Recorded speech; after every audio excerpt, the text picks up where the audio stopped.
You know your marriage is in trouble when your smart speaker starts acting like it knows something you don't. It was a Thursday night.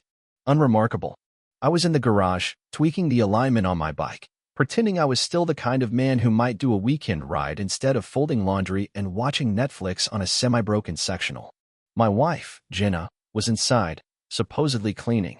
The kids were at her sister's place, and I figured we might actually have a quiet evening for once. Then I heard it. From the kitchen speaker, calling Marcus. Not loudly. Just casual. Like Alexa was reading off a grocery list. But there it was, that name. Marcus. Now, here's the thing. I don't know a Marcus. We don't have any friends named Marcus. Jenna doesn't have a coworker named Marcus. There is no Marcus in our lives, or at least, there wasn't. I stepped into the kitchen just in time to see her wiping down the counter, her back stiff like she'd just seen a ghost or heard one. I asked, "Who's Marcus?" She blinked like a slow-loading app. "What?" Alexa just said, calling Marcus. She laughed. It was the kind of laugh that belonged in a bad rom-com. Oh, probably some glitch. I was trying to call my mom. Right. Because Marcus and Mom sound identical if you've been huffing bleach fumes. I didn't push it. Not right then. That's the trick with suspicion. You don't charge in swinging. You wait. You observe. You let the other person build their own gallows out of their arrogance and Wi-Fi signals. That night, while she was asleep, I logged into our Amazon Home account. We had 5 Echo devices. One in each bedroom, one in the kitchen, one in the den. I pulled the voice locks. The system saves snippets, little 10-second audio grabs when someone uses the wake word. There it was. Earlier that day, 3:14 p.m., Alexa, call Marcus Mobile. Her voice. Calm. Not rushed. Like she did it every day. I went deeper. Pulled the last 2 months of usage. She called Marcus 12 times. Always between 2 and 4 p.m. Always while I was at work. Always while the kids were at school. I checked the front door camera logs. The smart lock keeps track of every unlock event. Guess what? Nearly every time she called Marcus, the door unlocked 10 minutes later. The same door she claimed was acting weird last month. Sure. Weird like her morality. Then I checked the thermostat. Set to 73 degrees Fahrenheit every time between 3 and 5 p.m. Just enough time to warm the house before someone shows up. Then drops back down to 68 by the time I get home at 6. It was choreographed. She wasn't just cheating. She was smart speaker efficient cheating. The kicker? I found a contact entry in our shared Alexa address book. Marcus, therapy. Therapy. Of course. She'd started seeing a therapist 6 months ago. Said she needed emotional recalibration. I supported it. Even paid for it. What I didn't realize is that the sessions came with a side of home visits and probably some wildly unethical boundary crossing. I didn't confront her. No. I had a better idea. She'd been begging for a getaway. Something romantic. Something to rekindle. I said yes. I told her I'd booked a weekend cabin out by the lake, Friday to Sunday. Cozy, private, perfect for 2. Then I told her I had to cancel last minute. Work emergency, I said. But you should still go. Take time for yourself. She hesitated. Said she'd just stay home. That's when I turned it up a notch. I left a bottle of wine on the counter. Her favorite. Booked a massage therapist to stop by. Bought her a gift card for a spa. Made the house feel like an oasis. And while she was busy, relaxing, I wired the place. 5 new hidden cams. 1 in each of the rooms she'd use. Sync to my private server. Clear video. Clear audio. Real-time feed. And a private YouTube link. Scheduled to go live to one specific group of people. Her church Bible study. Yeah, I wasn't just aiming for exposure. I wanted gospel-verified humiliation. They say hell hath no fury like a woman scorned. Maybe. But a husband with admin access to a smart home system, a grudge, and free time? That's a whole different class of fury. After setting the trap, all I had to do was wait. Jenna thought she'd gotten away with it, whatever it was. Affairs have layers, you see. It starts with the small things, a longer shower, a locked phone, an overused, it's just work, excuse. But what really gives them away? Confidence. The arrogance that you're too blind or too boring to notice. She came downstairs Friday morning humming. I almost laughed. I stood at the kitchen island, pretending to look up rental car quotes for our canceled cabin weekend. She patted in wearing yoga pants and a hoodie sheet stolen from my side of the closet years ago. Casual, comfortable, like someone prepping for a day of nothing. You sure you're okay staying behind? She asked, sipping coffee. Absolutely, I said, flashing my best supportive husband smile. You deserve the weekend. I'll deal with the fire drill at work. You go decompress. She came over, kissed my cheek, and I almost flinched. Almost. But no. I'd learned how to stay still. It's amazing what you can fake when you know the ending. Maybe it's good, she said. Some time apart. Might help us reset. Reset. Another therapy word. Translation. Let me do what I want while you pretend not to notice. She left around 10. Spa bag in the back seat. Phone fully charged. And I knew, the second I heard the smart lock click shut, that I was about to confirm everything. I parked down the block, out of view, phone propped on the dash, live feed up. At exactly 1:42 p.m., the living room motion cam lit up. She was back. No luggage. No spa bag. Just Jenna, hair done, makeup sharp, in a dress she hadn't worn since our anniversary dinner 2 years ago. The red one. The one I told her she looked perfect in. She poured wine. 1 glass. Then a second. Set them on the coffee table. 2:06 p.m., door unlocks. Enter Marcus. Tall. Late 30s. Good hair. Button down open at the collar like he was auditioning for a bad cable drama. I'd never seen him before. Never really seen him. But I recognized the energy. Confident. Relaxed. Like this wasn't his first visit. They hugged. Not friendly. Not professional. Lingering. He kissed her. Slow. Intimate. Like they'd been doing it for months, which they had. I watched. Not out of masochism. Out of documentation. They moved to the couch. Started talking. I had the mics up. Crystal clear. I told you, she said, curling against him. This weekend was perfect. He thinks I'm in the mountains. Good, Marcus said. You deserve a break from that life. That life. The one I'd built. Paid for. Held together. She laughed. I almost feel guilty. Almost. That was the word that got me. They drank. Talked about next steps. About how, maybe after the holidays, she'd finally tell me the truth. About how hard it was pretending. About how the therapy sessions were just a front, a cover for more intimate processing. Then, Marcus said something I'll never forget. Don't worry. He's emotionally avoidant. He'll retreat. You'll be fine. He said it like I was a number. A risk profile. An obstacle to be navigated. And Jenna, my wife, just nodded. The feed was still rolling when I hit publish on the YouTube link. Unlisted. Private. Sent directly to her church group's email list. I kept the title simple. Private session. Jenna and her therapist, not what you expect. No need to editorialize. Let the footage speak. Within minutes, the notifications hit. I had the group email forwarding to a burner inbox. What is this? Is this real? I feel sick. And the best one, Pastor Tom saw it. He wants to speak with Jenna privately. I turned the phone off. That part was done. What happened next? That was hers to deal with. I packed a weekend bag. Drove to a cabin, not the one I lied about, but a different one. One I'd booked for myself. No cameras. No microphones.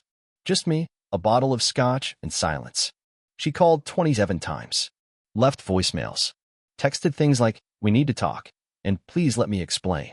Explain what, exactly? That her therapist's idea of healing involved rerouting her intimacy issues into my living room? Saturday evening, she sent one last message. You've ruined my life. I stared at it for a while. Then I texted back. No. I just hit play. You did the rest. She didn't respond. Sunday night, I drove back. Quiet streets. Lights off in most windows. But not ours. No, Jenna was home. Alone, presumably. I walked past the house without stopping. Let her stew in it. I stayed at a hotel. Checked in under a fake name. Didn't even take my shoes off. Just lay on the bed, stared at the ceiling, and waited. Monday morning, her church group removed her from the email chain. 2 hours later, the church issued a statement. We value integrity and transparency in our community leaders. Translation. Jenna was out as head of the Women's Fellowship. She tried to talk to the pastor. He refused. She tried to contact Marcus. That didn't go well either. Because Marcus, sweet, caring Marcus, had a license to protect. He didn't just lose a client. He violated every code in the book. A few of the church folks were already talking about reporting him to the board. I didn't even have to lift a finger. It was like watching dominoes fall. But that's not the twist. No, the twist came 2 weeks later, when Jenna begged to meet in person. Said she had something I deserved to hear. I agreed. Not out of curiosity. Out of strategy. She picked a coffee shop downtown. Wore black, like she was going to a funeral. Sat across from me with a face that said, humbled, but a tone that screamed damage control. I never meant to hurt you, she said. They always start with that, I said. Get to the part where I actually care. She flinched, then dropped it. Marcus isn't just my therapist, she said. He's part of a protocol. I blinked. What? She leaned in, whispered like we were being watched. He's part of a recovery protocol. It's experimental. Attachment repair through intimate immersion. It's controversial, but... I held up a hand. You're saying sleeping with your therapist was therapy? She nodded. I was emotionally broken. The protocol helps rewire trust and vulnerability by... I laughed. Out loud. People turned. You're unbelievable, I said. That's your defense? Not just cheating, but therapeutic cheating. He helped me, she insisted. I felt alive again. I stood up. So did the entire women's ministry. When they watched her breakthrough session in 1080p. Then I walked out. And for once, she didn't follow. You'd think after broadcasting your wife's affair to her entire church group and detonating her fake therapy relationship in full HD, you'd start to feel something. Relief, satisfaction, regret, closure. But all I felt was clarity. The kind of clarity you get after a migraine breaks. The light's still painful, but at least it's real. I didn't go back home. Technically, I could have. It was still my house. My name was still on the mortgage, still on the smart home hub that made this whole disaster possible. But I wasn't interested in reclaiming ground zero. That place was a crime scene, only no yellow tape, just the lingering scent of betrayal and overpriced wine. Instead, I found a short-term rental 2 towns over. Quiet. Anonymous. Beige walls, beige carpet, beige emotions. Perfect. I filled the space with silence and control. 2 things my marriage had been allergic to. Jenna tried a new tactic, public contrition. The church fallout had been severe. Pastor Tom called her a symbol of misplaced vulnerability. Ouch. The women's group dropped her from the newsletter and politely encouraged her to find spiritual guidance elsewhere. Translation: don't come back. So she did what all embarrassed suburban spouses do. She posted a Facebook apology. To those I've hurt, betrayed, or disappointed, I take full accountability. I was struggling emotionally and made poor choices. I sought help in the wrong place and crossed boundaries I'll regret forever. I screenshot it, then commented under it. Were the boundaries before or after you ordered wine delivery mid-session? 32 likes. 3 laughing emojis. 1 private message from her cousin that just said, damn. She deleted the post an hour later. Damage control wasn't working. So she pivoted again, this time to rewriting history. Started telling people it was my fault. That I was emotionally distant, that she had begged for counseling, that I'd refused to go with her and left her no choice. Left her no choice. Like I'd forced her to bend over a couch for her licensed recovery facilitator. So I pushed back. I gathered everything. The logs, the voice commands, the thermostat data, the video, the texts, her calls to Marcus logged through Alexa. The fact that the only therapy involved was sweat, secrecy, and strategic undressing. Then I compiled it into a PDF, 56 pages. I titled it, Not a Glitch, a Smart Home Testimony. And I sent it, blind copy, to everyone who needed to see it. Her parents, her siblings, her boss at the nonprofit. A few of the parents from our kids' school who'd always given me the side eye like I was somehow too checked out to notice what a catch she was. Then I sat back and waited. 2 days later, her sister called me. Matt, she said, not even bothering to hide the anger. How could you do this? I said, you mean collect evidence of her destroying our marriage? Or not pretend like she didn't? Be specific. Click. That was the thing about truth. People love it until it makes them uncomfortable. But I wasn't doing this for them. I was doing this for me. Well, and maybe a little for Marcus. He was about to have the worst week of his career. It started when a church member anonymously sent the video to the state licensing board. Not me. Someone else. I assume. I'm not saying I didn't maybe drop the PDF on a Reddit thread for ethical therapy practices with 20,000 members. But hey, who can say? The investigation was swift. Apparently, consensual immersion wasn't an officially sanctioned form of treatment. Who knew? His practice was suspended pending review. His Yelp page went from 5 stars to do not let your wife book an appointment here. I heard through the grapevine he tried to file a cease and desist on the YouTube link. Too late. It had been downloaded, mirrored, clipped, and dissected in 3 different Facebook groups and 1 local podcast. I didn't gloat. Okay, maybe a little. Jenna sent me an email. Subject line: "You've made your point." No body text. Just the subject line. I replied, "Not yet." And then I did what I always do when I need to process. I dug into the tech. Specifically, the old audio logs from Alexa. I'd only looked at the surface. Now I wanted context. So I pulled everything. All the accidental activations, when someone says something that sounds like Alexa and the device starts recording. There were dozens. Most were garbage. But then I found one. Dated 3 weeks before the video. She didn't know the mic was live. She was talking to Marcus at the dining table. And what she said: "He's so easy to fool. He still thinks I'm broken. All I have to do is act tired and he backs off. He just wants peace. He'll never suspect a thing." That wasn't therapy. That was manipulation. Performance. I uploaded the clip, tacked it to the end of the YouTube video, reshared the private link to a few select inboxes. Just a little post-credits scene. That's when the messages started changing. People who'd stayed quiet before, neighbors, coworkers, even her aunt, started reaching out. "Did you really catch all this through Alexa? Was the video real? How'd you know when to trap her?" And my favorite: "You ever think of writing a book?" Honestly, I hadn't. But I was starting to. Because this wasn't just a betrayal story. It was a modern ghost story about the voices that live in your walls, the lies people whisper when they think no one's listening, and the cold power of receipts. Literal ones. The best part? I still hadn't said a word to the kids about it. Not directly. They just knew Mom was working through some things. Lucy was 10. Smart kid. She asked why I slept in a different house now. I said, "Sometimes when people lie too much, they need space to hear themselves." She nodded, then asked if she could unplug Alexa. Smart kid indeed. Mondays are garbage. That's just factual. But this particular Monday felt more like nuclear winter. The sky was leaden. The air smelled like yesterday's rain. Every time I bit into my breakfast burrito, I kept expecting the shell to crack like an eggshell and for everything inside to fall apart. Spoiler: it didn't. I was sitting at my rented place's kitchen table, granite island with 2 bar stools, a gray laminate floor that fit the mood perfectly, watching my inbox like a surgeon waiting on a test result. 2 messages from her lawyer. 1 terse line from Jenna: "Stop." I didn't reply. Why respond to the echoes of a ship that refused to stay in port? That afternoon, my cell buzzed. It was Pastor Tom, the same guy who once patted Jenna on the back and told her she was a pillar in our community.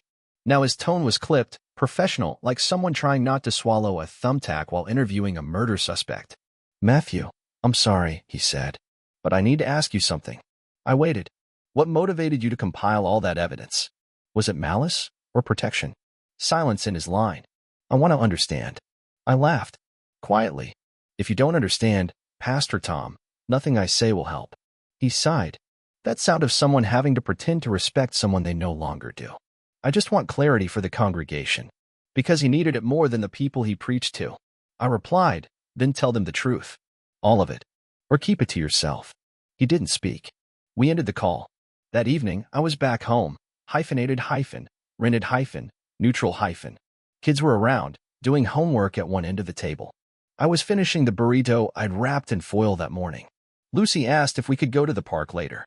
"Of course," I said. She smiled. Eyes that held history. Jake just looked up, chewed thoughtfully, then went back to his math. I closed my laptop, sliding that PDF to the side. Later, at the park, I watched them play. Lucy on the swings, pumping her legs. Jake kicking a soccer ball solo. It was peaceful, normal-ish. And I realized something. This was what revenge was for. Not to make people suffer, but to protect the people who deserve to live in peace. They don't need anger. They need safety. After tucking them into bed that night, I noticed a message thread pinging on my secondary phone. It was a group chat titled The Smart Home Chronicles. My mom, my brother, a tech blogger I'd once friend. They'd been following the saga. New messages kept popping up. "That Alexa clip is brutal. Told my wife to uninstall. Privacy nightmare. Writing pitch already?" I smiled. Not vanity. Validation. Turns out there's a market for smart home horror stories. But more importantly, there was a net under all this. Connection. Then there was a knock on the door. It was Monica. She stood on the doorstep, pale, anxious, like she'd seen a ghost. Which maybe she had. "Can I come in?" she asked. I let her. She paused just inside the doorway. Listen, she started. I need to say thank you. For what? I asked. For not using the kids as weapons, she said. A lot of people are. Going scorched earth. You're not. And I respect that. I nodded. Dan's a wreck, she said, voice low. He's lost his practice. Our house. He's broken. I listened. He asked for forgiveness, she continued. Just one small acknowledgement that he did wrong. But I guess you don't just forgive something like this overnight. No argument there. We ended up talking for an hour. About parenting. About community. About how forgiveness isn't a switch, it's a damn forest fire that takes years to fully burn out. Then Monica left. I locked the door and leaned against it. I was tired. Not broken, but tired. The next day, I drafted the book pitch. Title: Living in Echoes, My Smart Home Betrayal. Bleak. Clean. Real. I sent it off to 2 agents. Then I spent the afternoon teaching the kids how to build a fort in the backyard. Blanket over lawn chairs. Flashlight. Cody ran circles around them, tail wagging like he was trying to reboot happiness. Later, Jenna showed up. At my door. She looked different. No dress. No makeup. Just jeans, faded hoodie, sneakers that had seen better days. Like someone who got pried loose and didn't have energy left for elevator music apologies. May I come in? She asked softly. I paused the box of tangled Christmas lights I was sorting and said nothing. Just motioned inward. She stepped in. I'm sober now, she said. Sober, not just off alcohol, but off lies, off spin, off pretending the affair was therapy. I'm starting real counseling, she said. Not with Marcus. With someone I hope can help me figure it out. She took a breath. I wanted you to know. No expectations. Just honesty. It hit me. I didn't have to respond. But I did. I hear you. That was it. No hug. No closure. No reset button. Just acknowledgement. Because not everything deserves a monument. Some things just need a marker in the landscape of memory. We stood there for maybe a minute. Then she took her jacket off and folded it over her arm. Thank you, she said. For what? I didn't ask. She left. That night, I lay in bed next to an empty side of the mattress. The house was quiet. Alexa was muted. And it felt like something real had finally begun. You know what they don't tell you about revenge? It's addictive. Not in a gory, bloodthirsty way. More like order. Like organizing a closet that's been a mess for years, and every shelf you clean just makes you want to keep going. When you spend enough time being lied to, being gaslit with smiles and empty words, truth becomes a drug. And I was on a high. Not the kind you brag about. The kind where you quietly, methodically dismantle someone's entire narrative with timestamps, voice commands, and enough data to make a lawyer salivate. It had been 3 weeks since Jenna stood on my doorstep and told me she was starting real therapy, that she was sober, that she wanted me to know. And I believed her, not in a reunion way, but in a damage control has finally hit rock bottom kind of way. But here's the thing about liars, they don't quit. They just learn new languages. So when I got a notification from my Ring doorbell at 11:32 p.m. on a Wednesday, a full 2 hours after Jenna's supposed nightly journal reflection began, according to the therapy routine she so proudly emailed me, I checked the footage. It was her, standing in front of my house. But she wasn't alone. Marcus. I nearly dropped the glass I was holding. They were talking quietly, too far from the mic to hear. But I recognized the posture. His hands were tucked in his coat pockets like he was trying not to touch anything, like his license might explode if he bumped into the air too hard. She looked desperate. Not angry. Not flirtatious. Just tired. She kept gesturing at the front door like she wanted to go inside. Then she pointed toward the side gate. That's when I paused the feed and switched cameras. Backyard cam caught her leading Marcus through the gate and toward the patio, the same patio where I once installed fairy lights for our anniversary, the same one where she told me therapy was rebuilding her sense of self. They didn't kiss. They didn't hug. But they sat down. And I watched. I turned up the mic on the patio. She was crying. I told him I wouldn't see you again, she whispered. Marcus exhaled like someone who'd been holding his breath for months. Then why am I here? Because I don't know how to let go, she said. Marcus leaned forward, elbows on knees. He'll never trust you again. You know that, right? She nodded. I don't expect him to. And your kids. I'm working on that. A long silence. Then she said something I didn't expect. I think I love the attention more than I ever loved you. Marcus flinched. Visibly. I don't mean it to hurt, she added. I needed to be wanted. Needed. Useful. And you made me feel that. And now, he asked. I feel used. Oof. Even I winced at that one. They sat in silence for a bit longer. Then he stood. I'm leaving town, he said. She looked up. Because of me? Because of me, he replied. I crossed a line. And now everything I worked for is gone. Another beat. Then she asked, do you think I'm a terrible person? And Marcus, bless his unethical, boundaryless heart, said, no. But I think you need to stop building your identity on who's looking at you. Then he walked out of frame. Jenna sat there for a long time. Didn't cry. Didn't move. Just stared at the lights in the yard like they might spell something she could believe in. I didn't go outside. Didn't say a word. I let her sit there. She left an hour later. The next morning, I poured coffee into a mug that said trust, but verify. A gift from a tech-savvy friend who knew my situation too well. I checked the footage again. Saved the audio. Not for leverage, just for memory. For the days I might need to remember that even the best liars eventually run out of script. Later that day, my lawyer called. Got the final paperwork, Blake said. Custody is officially yours. She signed the amendment this morning. That surprised me. She hadn't even called to warn me. She put in a clause, Blake added. Wants supervised visitation. Says she needs time to rebuild. Smart, I said. Merciful, he replied. I didn't answer that. The following weekend, I took the kids to a tech museum. Lucy got obsessed with a robot dog that could do backflips.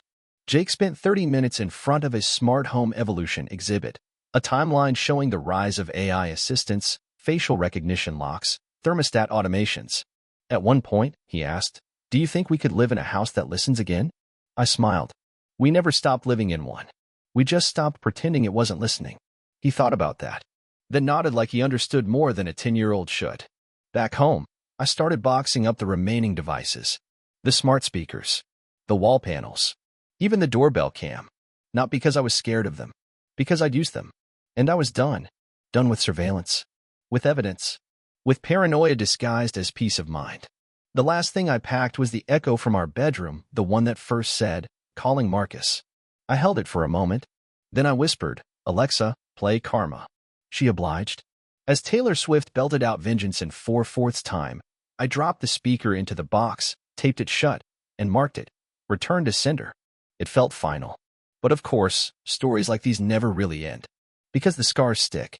Because every time someone says, therapy, a part of me checks for camera feeds.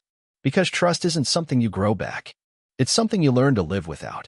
And sometimes, living without it feels like freedom. They say silence is golden. But after everything, I can confirm it's also surgical. Not the peaceful kind of silence where you sit under a tree and think about life. I'm talking about the silence of full control. Of nothing left to expose because it's all already out there. No more lies. No more spinning plates. Just wreckage, neatly labeled, chronologically ordered, and filed under done.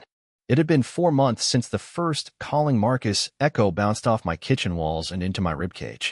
2 months since Jenna signed away primary custody and Marcus vanished like a therapist-shaped ghost. 1 week since I'd finally unplugged the last smart speaker and stored the data archive in a folder labeled Closure, Do Not Open. Life was strange. Simple. Better, mostly. I had the kids on a full schedule now. Lucy had joined art club. Jake had started jiu-jitsu, which was hilarious considering he couldn't sit still long enough to fold a napkin. I found a rhythm. Made the coffee at the same time each day. Took real walks. No earbuds. No background surveillance noise. Just me, Cody, and the sidewalk. And then the letter came. Handwritten. No return address. Inside, a short note on thick stationery. Matthew. You don't know me, but I was one of Jenna's clients. Not therapy. Something else. I think you should know what Marcus really does. Let me explain. Now, I know what you're thinking. Drama bait, right? Some troll with too much time and a flair for ominous calligraphy. But it had one detail that stopped me. The last 4 digits of Marcus's burner phone. Same number I'd seen logged in our Alexa call records.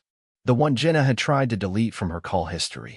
I scanned the letter for bugs, handwriting ticks, tone, all of it screamed real. Still, I hesitated. I had done my damage. I had walked away clean. But curiosity? That thing is claws. I replied. Sent a neutral email to the address scribbled at the bottom. 2 days later, I was sitting in a coffee shop, sipping something hipster with a name like Fire Maple Latte, when a woman slid into the seat across from me. She looked tired. The kind of tired you don't sleep off. Mid-30s. Eyes like glass. She introduced herself as Rachel. "I saw your YouTube video," she said, no preamble. "The one with Jenna and Marcus." I stayed quiet. "I was in his group," she said. "It wasn't therapy. Not really. It was guided intimacy work. Experimental. Off books. He recruited women who were already emotionally unstable and told them physical bonding could reset their nervous systems." I blinked. He called it somatic trust reconstruction. Said it was based on trauma science. But really, it was just him. Grooming. Cloaked in pseudoscience. I let that sit. "How long?" I asked. 2 years, she said. He had a whole pipeline. Jenna was one of his success stories. He used her to vouch for others. And there it was. The final, rotted layer beneath it all. Jenna wasn't just cheating. She was evangelizing. Repeating the lies of a man who'd built an entire emotional Ponzi scheme out of therapy buzzwords and yoga retreat jargon. Rachel slid a USB drive across the table. Voice memos. Session transcripts. Names. He logged everything. Sloppy. Classic narcissist. I took it. Didn't promise anything. Just nodded. I walked home. Plugged in the drive. It was all there. Marcus coaching women to let go of societal shame. Telling them to detach from relational guilt. Encouraging them to practice physical openness with someone safe, like me. Audio. Docs. Photos. Even a few self-recorded videos where he bragged about being a revolutionary in relationship design. And at the center of it all, Jenna. Repeating phrases like a mantra. "This isn't cheating. This is healing. He's helping me feel again." I sat back. Let the bile settle. Then I called a contact at the state licensing board. I had a prepped package within 48 hours. Legal, structured, with a timeline that would make any prosecutor salivate. And then I did what I do best. I hit upload. Not to YouTube. That part was done. No, this time I used a whistleblower drop. Anonymized. Encrypted. Shared it with 2 investigative journalists and a watchdog nonprofit. Let the wolves do their job. 3 weeks later, the first article hit. The Touch Healer, How One Therapist Built a Cult of Consent-Based Recovery in the Suburbs. Marcus's face on the cover. Blurred, but recognizable. Jenna's name changed for privacy, but those who knew. The fallout was swift. The board revoked Marcus's license. A local women's shelter launched an awareness campaign called Therapy is Not Touch. The house of cards didn't just fall. It imploded. And Jenna? She never called. Never emailed. Never showed up at the door again. Maybe she was too ashamed. Or maybe she was just busy finding another reality to live in. Didn't matter. I wasn't in it. One Friday night, I took the kids to a food truck fair. Jake devoured 3 tacos and tried to sneak a 4th. Lucy got her face painted. I watched them and realized, this is the clean part of the story. The part where no one's watching me. No cameras. No Alexa. No Marcus. Just 2 kids. A dad. And peace. Real peace. Not silence. Not revenge. Just nothing left to explain. We drove home in silence. Good silence. And as I pulled into the driveway of the new house, not the one with cameras in every corner, not the one where everything fell apart, I thought of the last thing Marcus ever said to Jenna on that patio. "You need to stop building your identity on who's looking at you." I think she finally did. And me? I built mine on what no one saw coming. Not rage. Not grief. Control. Because when you lose everything, the story, the house, the illusion, all you really need is the truth. On record. And a good internet connection. Subscribe to the channel